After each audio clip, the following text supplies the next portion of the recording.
Straight ahead on CCX News, what some call a game changer for Brooklyn Center.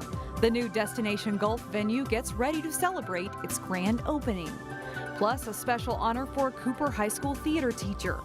And later, a local school's relatively new theater program that's in high demand. CCX News starts right now. Hello, everyone, and thanks for joining us. I'm Shannon Slatton. Friday will mark a new era for the city of Brooklyn Center. That's when Minnesota's first Topgolf has its grand opening. As Delane Cleveland reports, expectations are sky high that the venue will help make Brooklyn Center a go-to recreation destination.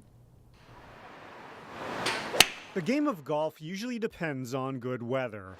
But on a gloomy, overcast day in Brooklyn Center, obviously with the weather, you can't golf on a real golf course. A little water won't rain on the parade of those wanting to enjoy the Twin Cities' newest attraction. I know the state of Minnesota has been clamoring for a Topgolf for years now. Amy Struve is the marketing manager of Topgolf. It's a 65,000 square foot sports and entertainment venue, complete with a full service bar and restaurant, 3 levels of hitting bays, and a computerized scoring system that's similar to darts. Based on other venues and other markets, and the excitement that we've seen in this market goes well beyond the openings of other markets. The goal is to hit the ball toward one of several targets, and then the computer will track your score. And if you're someone who's never hit a golf ball before, like me, they say that novices plan to make up a huge part of their clientele. More than 50% of the people who walk through our doors have never played golf before in their life. And that's one of my favorite things about this place is we're really introducing the game to people and just bringing fun and memories and moments that matter to people's lives. For the avid golfers out there, Topgolf provides them an opportunity to strengthen their game year-round. Each of the venue's 102 hitting bays has industrial-sized heaters, meaning that golfers can practice their swing in the dog days of winter. I'm one of those guys that would probably come out and give it a whirl. You know, just say, hey, let's go try Topgolf, see how well, how comfortable it is. Ricardo Lopez came out Thursday morning with a group of friends during Topgolf's soft opening. All right, who's up? So far, he likes what he sees. 41, I set the bar high. I'd say it's exceeded my expectations. I've seen it on like YouTube, even on the Facebook website. And then when I got here, I was like, wow, it's really nice. The hope is that the rest of the Twin Cities will feel the same way and make Brooklyn Center a destination. We are bringing tourism to the Brooklyn Center area, and we could not be more excited to do that. In Brooklyn Center, Delane Cleveland, CCX News. As far as cost, prices are based on an hourly rental fee for each hitting bay. Prices range from $25 to $45 per hour depending on the day and the time that you visit. A total of 6 people can be in a bay and split that hourly cost. Topgolf will stay open until 2 a.m. on weekends and midnight the rest of the week. New Minnesota unemployment numbers out today show the state's jobless rate is at its lowest level in nearly 20 years. The unemployment rate for August was 2.9%. The last time Minnesota's unemployment rate was below 3% was in 1999. Tomorrow on CCX News, we'll look at how low unemployment is impacting holiday hiring. Police say charges are possible in a 3-vehicle crash in Robbinsdale. It happened Wednesday evening at the intersection of West Broadway and 42nd Avenue North. Police tell CCX News that they believe alcohol was a factor in the crash. The suspect driver was taken to the hospital for a toxicology test. It will determine if charges are filed. No one else was injured in the crash. Authorities have also identified a motorcyclist killed in a crash in Plymouth. The crash occurred early Saturday morning at 26th and West Medicine Lake Drive. Authorities say 24-year-old Clay Lavasseur of Osseo died of blunt force head trauma. Police say he was not wearing a helmet. The North Hennepin Area Chamber of Commerce and the League of Women Voters hosted another candidate forum on Wednesday night, this one for Maple Grove Mayor and City Council candidates. For Mayor, incumbent Mark Stephenson faced off against challenger PJ Agnes. In the City Council race, challengers Ray Emery and Karina Jairsiah joined Phil Leith and Karen Jager. Those 4 candidates are vying for 2 seats on the council. The candidates answered questions ranging from fire department staffing to protecting parks, lakes, and water quality to whether Maple Grove has enough affordable housing. CCX recorded the entire forum, and you can view it on our website, ccxmedia.org. Click on Local Vote 2018. The Maple Grove City Council has approved a new memory care facility in that city. The project by BeeHive Homes would serve older adults with dementia or Alzheimer's disease. It would be located at the corner of Weaver Lake Road and West Fish Lake Road next to Crosswinds Church. BeeHive Homes is the largest franchise in the residential senior care industry. Plans call for a total of 42 beds that will be constructed in 2 phases. Like many communities, Maple Grove's population is aging quickly. A quarter of its residents are 55 or older. In Brooklyn Center, the city is thinking ahead to winter. On Monday, the City Council is expected to give final approval to new winter parking rules. Under the proposed changes, the city would ban street parking after 2.5 inches or more of snowfall. The city would issue tickets and tow vehicles that violate the new ordinance. City officials say the new ordinance would help plow drivers clear the streets. Still ahead on CCX News, we head to a Brooklyn Center school where a theater program is helping kids find their voice.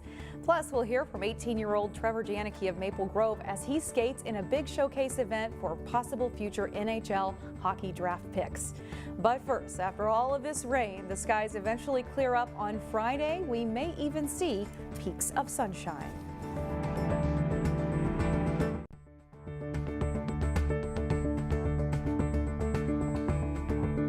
Congratulations go out to Cooper Theater teacher Rachel Brady, who recently won Theater Educator of the Year from the Minnesota Educational Theater Association. The group recognized Rachel for her work on one-act plays and highlighted her work on inclusion and diversity in casting. Her nomination came from a retired teacher from the Robbinsdale School District. And a beloved theater teacher from Robbinsdale High School has been inducted into the Robbinsdale High School Distinguished Teacher Hall of Fame. He is the 35th inductee. Neil Lubke taught students for 2 decades and was known for challenging his students on the stage.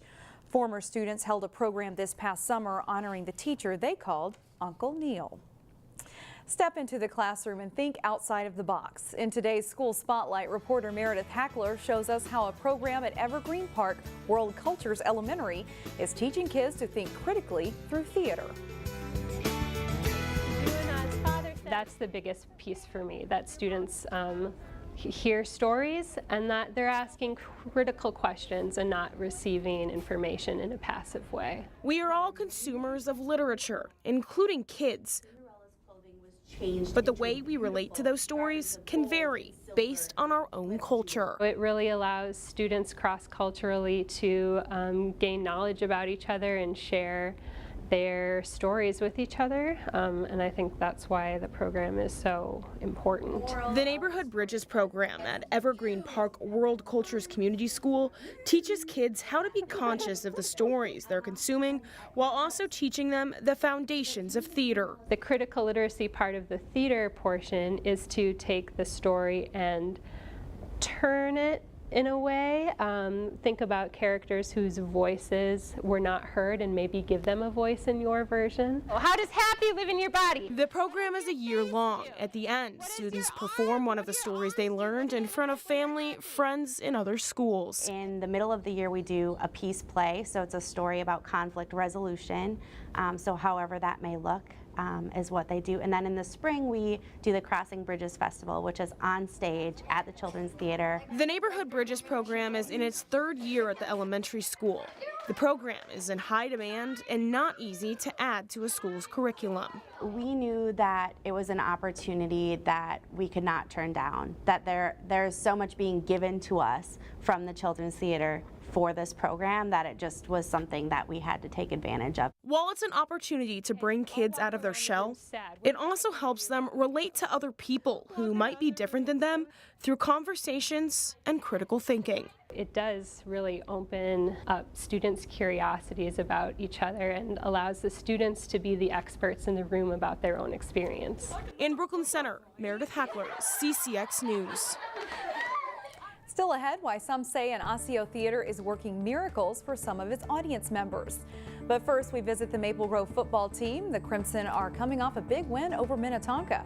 John Jacobson has that story and more up next.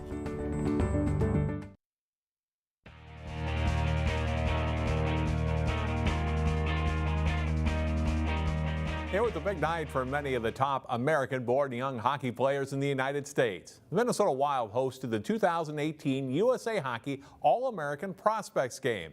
And one young Maple Grove man with National Hockey League dreams was there. The road to professional hockey isn't easy. For 18-year-old Trevor Janicke of Maple Grove, it's been a grind, in a good way. Trevor was the lone Minnesota skating Wednesday in the NHL Draft Prospects Game, designed to showcase the top USA players eligible for next year's National Hockey League Draft. You know, this was one of my goals growing up in the last couple of years, kind of seeing it, watching it, and a lot of my buddies from my team at the NTDP were in it last year, so this was kind of a goal of mine, and when I got the call, it was pretty cool. And then when I found out it was in Minnesota, it was awesome, you know, like getting to get family and friends here and get to see them after the game and stuff. So. Wearing number 17 in high school, Janicke played 1 year for Maple Grove before heading to Ann Arbor, Michigan to be part of USA Hockey's National Team Development Program the last 2 years. And this coming season, he'll play for the Central Illinois Flying Aces in Bloomington, Illinois.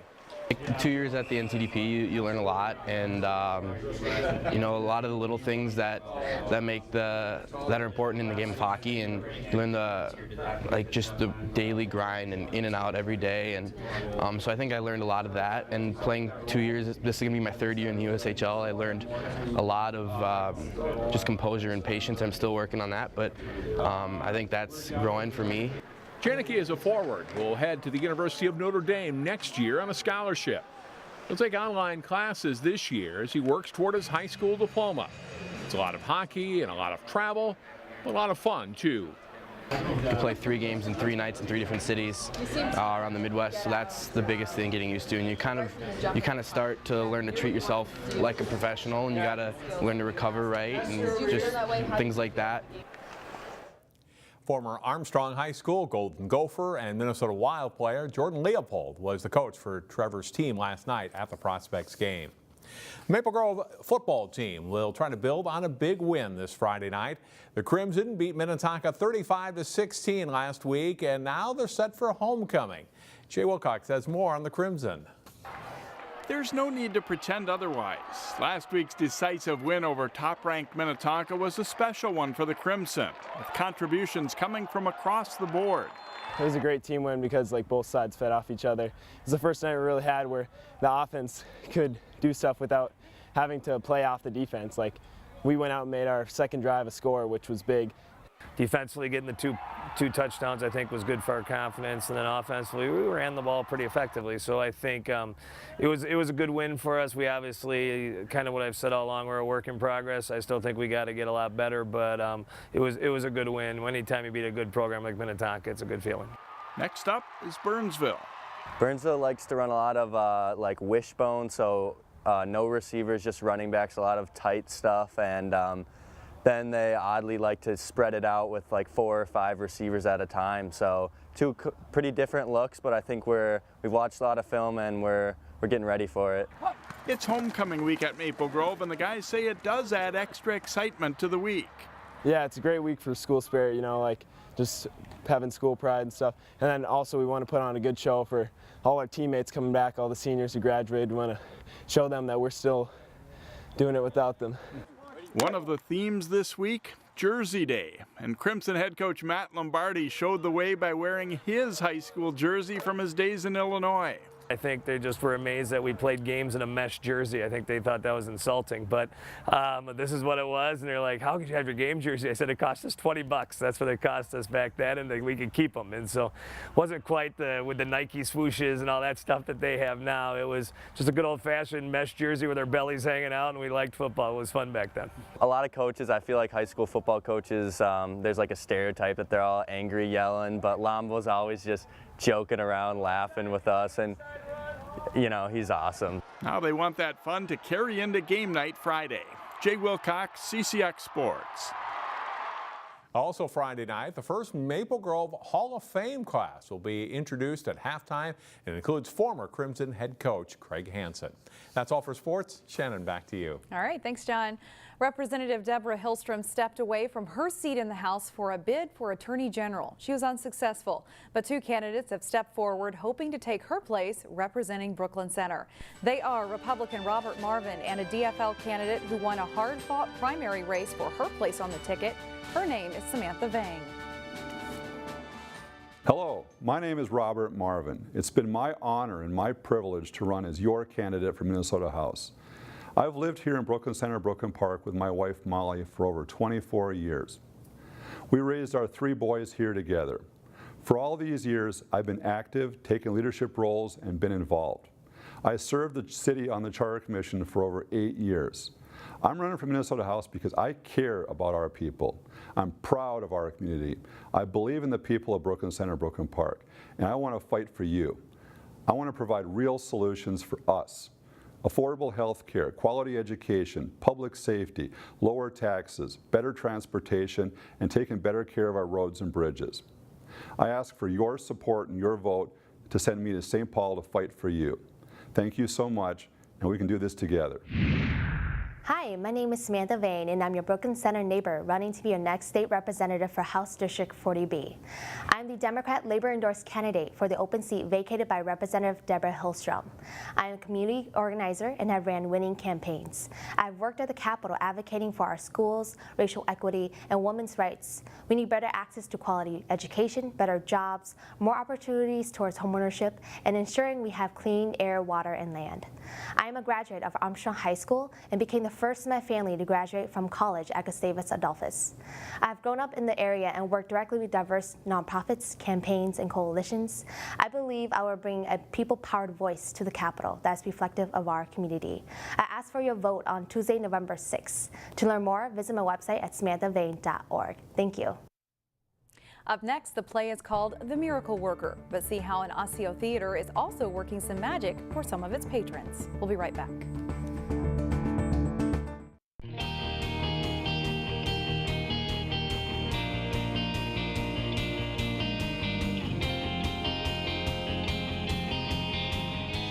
Finally, the show The Miracle Worker at the Yellow Tree Theater is drawing rave reviews and playing to sold-out audiences. But the producers of the show also want to make it available to people who might not be able to see or hear the play. So producers are offering 2 special performances of the show, one in American Sign Language on September 30th at 2 p.m. and another audio-described performance on October 6th at 2 p.m. The play tells the story of a blind and deaf child named Helen Keller and her determined teacher, Anne Sullivan. That's all the time we have for now. Thanks for joining us. We'll see you right back here tomorrow starting at 4 o'clock.